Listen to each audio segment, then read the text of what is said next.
Senhor esteja convosco. Ele está no meio de nós. Proclamação do Evangelho de Jesus Cristo segundo Marcos. Glória a vós, Senhor. Naquele tempo, um escriba aproximou-se de Jesus e perguntou: qual é o primeiro de todos os mandamentos? Jesus respondeu: o primeiro é este: ouve, ó Israel, o Senhor nosso Deus é o único Senhor. Amarás o Senhor teu Deus de todo o teu coração, de toda a tua alma, de todo o teu entendimento e com toda a tua força. O segundo mandamento é: amarás o teu próximo como a ti mesmo. Não existe outro mandamento maior do que estes. O mestre da lei disse a Jesus: muito bem, mestre, na verdade é como disseste, Ele é o único Deus e não existe outro além dele. Amá-lo de todo o coração, de toda a mente e com toda a força, e amar o próximo como a si mesmo, é melhor do que todos os holocaustos e sacrifícios. Jesus viu que ele tinha respondido com inteligência e disse: tu não estás longe do reino de Deus. E ninguém mais tinha coragem de fazer perguntas a Jesus. Palavra da salvação. Pelas palavras do Santo Evangelho, sejam perdoados os nossos pecados. Caros irmãos e irmãs, sexta-feira, terceira semana do tempo quaresmal, nós estamos bem encaminhados durante este período de conversão, cada qual com a sua penitência, cada qual com o seu projeto de vida, de transformação espiritual, para que possamos viver e celebrar bem os grandes mistérios que logo mais para nós serão tidos como mais um ano em que nos colocamos diante do ápice da nossa fé, paixão, morte e ressurreição de nosso Senhor Jesus Cristo. Nós ouvimos hoje a profecia de Oséias. Oséias foi um profeta que profetizou durante o período do reino dividido, no reino do norte, que nós chamamos de Israel, enquanto que o reino do sul era chamado de Judá. Oséias, no discurso de hoje, no capítulo 14, versículos 2 a 10, faz um convite ao povo, convite a voltar. Voltar para nós é sinal de conversão, é sinal de mudança de rota, mudança de caminho. É reconhecer os pecados, como ele fez o convite ao povo do seu período, para que não recaia sobre eles a desgraça. Qual era a desgraça? Caírem mais uma vez na mão dos inimigos e serem escravizados, sabendo que um dia Deus já os libertou da escravidão do Egito sob o jugo do faraó. É preciso então ouvir esta palavra de Deus, voltar ao seu coração, voltar ao seu caminho. O profeta sugere como que uma confissão lúcida de cada um dos seus pecados, reconhecendo suas culpas, reconhecendo seus erros, porque tudo isso é superior ao sacrifício de vítimas. É necessário, portanto, voltar o coração a Deus. É como nos lançarmos já para o Evangelho de hoje, quando Jesus responde à pergunta do escriba. Não era uma pergunta inocente, como se ele apenas quisesse saber o que Jesus pensava sobre o maior dos mandamentos. Era uma pergunta que poderia ser capciosa, colocar Jesus em maus lençóis, porque o objetivo do povo era descaracterizar a missão do Senhor. Mas Jesus responde recorrendo justamente ao Deuteronômio, à lei. Ouve, ó Israel, não há outro Deus maior do que o nosso Deus.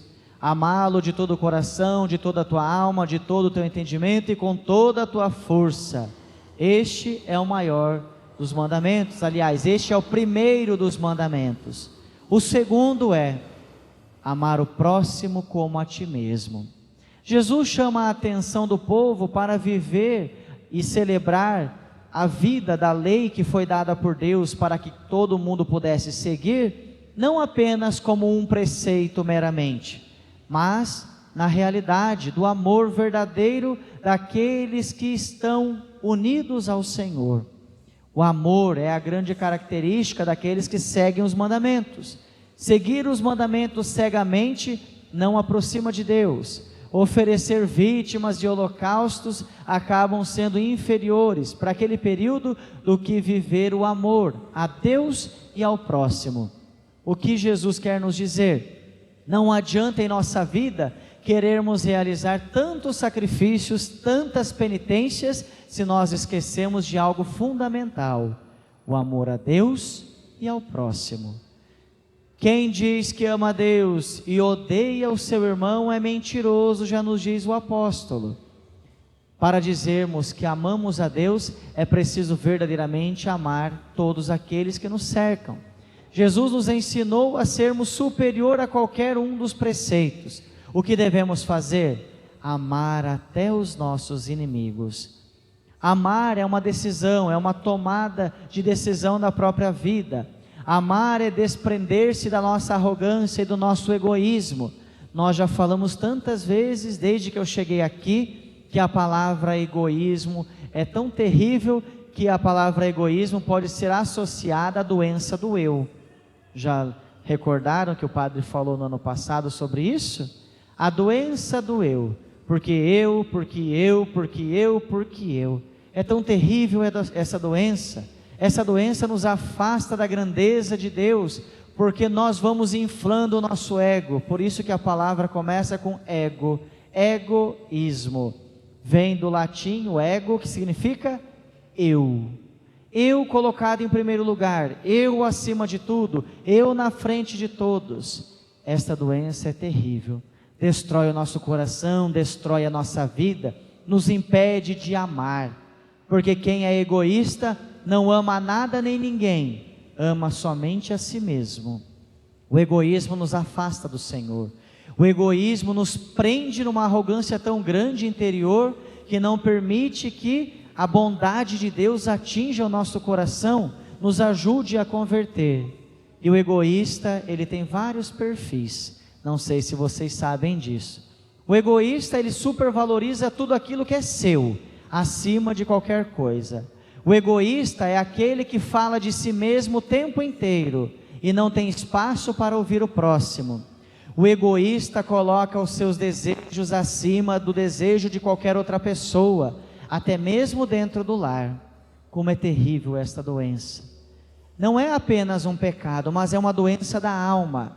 O egoísmo nos afasta, nos prende interiormente numa casca que não somos capazes de nos libertar. É como se estivéssemos todos amarrados. O egoísmo não permite amar.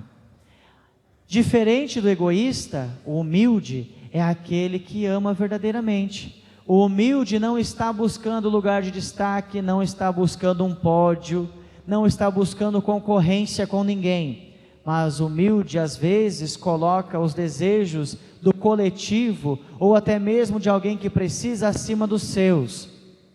O humilde não é aquele que bate no peito e fala, eu sou simples.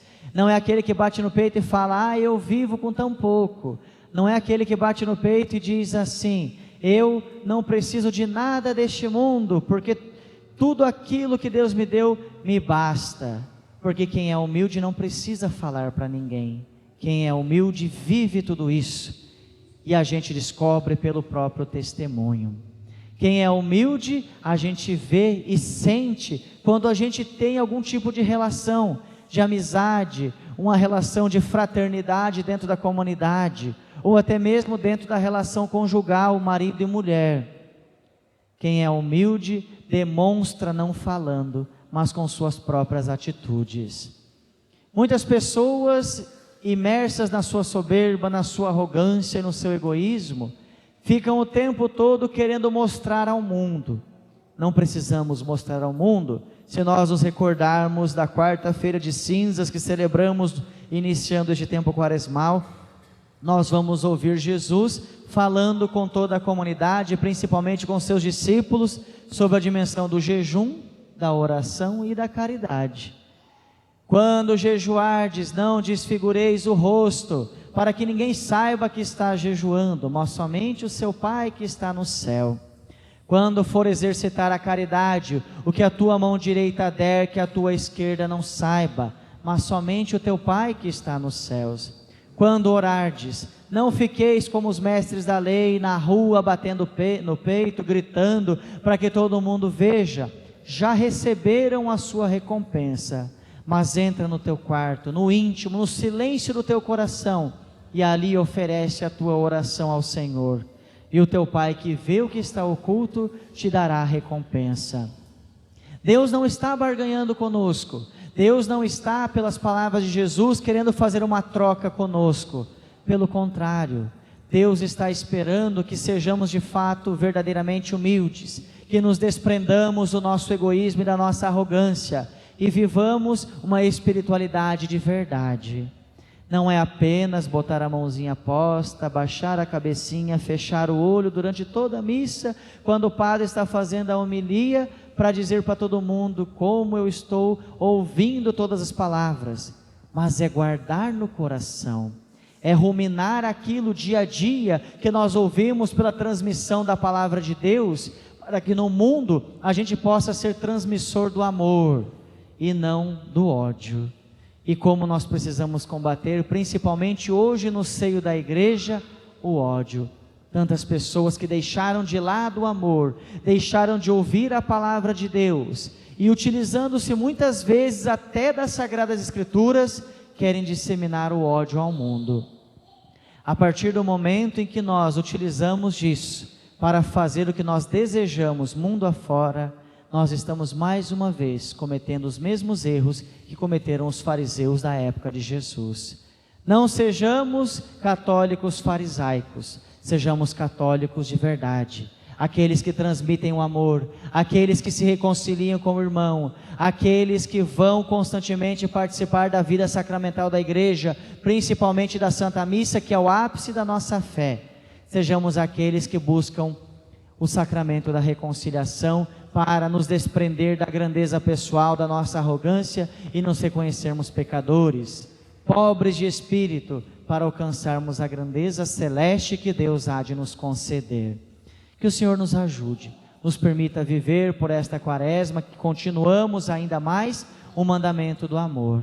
Amar a Deus sobre todas as coisas, mas também amar o próximo como a cada um de nós, porque o mandamento do amor vale muito mais do que qualquer outro tipo de sacrifício ou de qualquer outra penitência que nós possamos realizar, pois o amor é um desprendimento do ódio, do egoísmo e do orgulho, para abraçar a grandeza do amor daquele que se derramou em amor para a nossa salvação.